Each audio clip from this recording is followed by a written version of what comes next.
All right, welcome back to the show. A recent poll conducted by Mental Health Canada research revealed that 66% of Canadians report feeling resilient. That's actually pretty good. Yeah. But what if we could get that number even higher?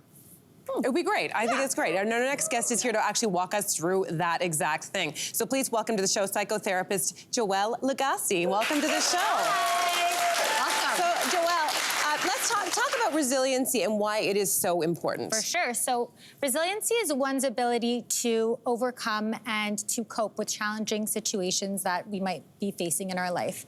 And it's important because, you know, life is so hard in itself, and resiliency is what helps us overcome those moments. Mm-hmm. So you're going to take us through some methods that we can actually help increase our own resiliency. And the first one is the 5-4-3-2-1 method. And if you've got little kids, some of them are, I do this with my daughter for my anxiety, or if she says, "Mommy, I'm spiraling," right? Yeah. And so when should we be using this? So you should be using this, for instance, if you're spiraling or you're going through an anxious moment, or for instance, some of my clients that have panic attacks, they use this method. Or if, you know, you're going through a challenging time, you just need to regroup and reconnect with yourself, you can use this method. Okay, let's walk through the actual steps, and we're each going to sort of take one, because you're basically going through what you can, you go for it. For sure. So it basically uses your senses to hopefully reground you. So the first thing is that you would name 5 things that you can see, 4 things that you could touch, 3 things that you can hear, 2 things that you could smell, and 1 thing that you can taste. Okay. So for instance, 5 things that I see. So I see this couch, I see that cup, I see that table, that side table, and I also see that light fixture at the top. Okay, I'll do 4 things. 4 things I can touch. I can touch this chair. I can touch these pants. I can touch you, Cynthia. And I can touch my hair. I love it. Okay, so 3 things we can. You get the idea. Okay, we're gonna. I think we can all do this. Do this for yourself at home. So okay, so apparently research also shows something that I've always believed. I'm a big hugger. Hugging actually, we should be doing it 8 times a day. It actually helps our lives, right? So you can, we're gonna stand up and do this ourselves while you talk about the benefit of physical touch. Come here. Hugging.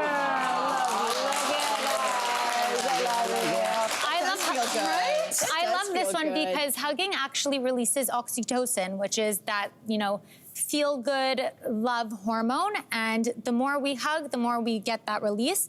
And one thing that's important is that, you know, if you live at home and you aren't, you know, easily accessible to another person, you could do this with pets and it still has that same effect. Yes. Okay, this next one I love because I'm not a good flyer and I have frequent panic attacks during flights. Yeah. Throw some turbulence in there and boy, oh boy, she's a piece of work. And so box breathing is what I go to, and it's really effective. What is that? Super effective. So box breathing is also known as square breathing. It's a deep breathing technique whereby you inhale for 4 seconds, hold your breath for 4 seconds, release your breath for 4 seconds, and then, you know, you do that repeatedly to hopefully ground and center yourself. Okay, do you guys want to try this all together, audience and everyone at home? You can do this. So walk us through this. Yeah, for sure. I'll walk you through it. So on the count of 3, I want you to inhale, and then I'll kind of guide you through it on the count of 4. Okay. So 1, 2, 3, and hold. Inhale, 2, 3, 4. Hold your breath. 2, 3, 4, and now release. 2, 3, 4. And obviously you're gonna have to do this a couple times to really feel more grounded, less anxious, less stressed. But you know, the hopes and the goal of this is really to come back to our breath, because our breath is easily accessible to us and is a natural calming mechanism that we all have. Yeah, so it's literally what's happening during our bodies during that. It calms our nervous system. And you'll notice after a couple rounds of doing that and really focusing on the sensations that you feel lighter. You know, you're releasing so much anxiety and stress.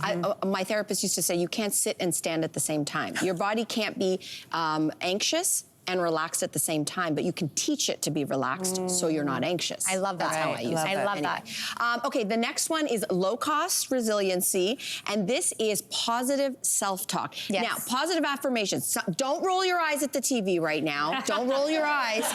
Back it up. This has science behind it. Yes, there's actually MRI evidence that supports this, and it's based on the self-affirmation theory, which states that humans have the possibility that the more we speak to ourselves, we could create our sense of self-integrity. So, for instance, if we're feeling, you know, unloved or uncherished, then, you know, we could create affirmations around that to make ourselves feel more wanted, more loved, more cherished. And as humans, at the end of the day, that's all we want. You know, we all want to feel loved. We want to feel adored and cherished. Okay. So everyone should be doing that, and send us pictures on social media of your affirmations. I'm in. I love that. Thank you so much for Thank this. you for really having appreciate me. it, Joelle. Really appreciate it. Hey there, what did you think? Drop your comments below and join the conversation. And don't forget to like and subscribe so you can find more on everything from food and fashion to pop culture and current events. See you soon.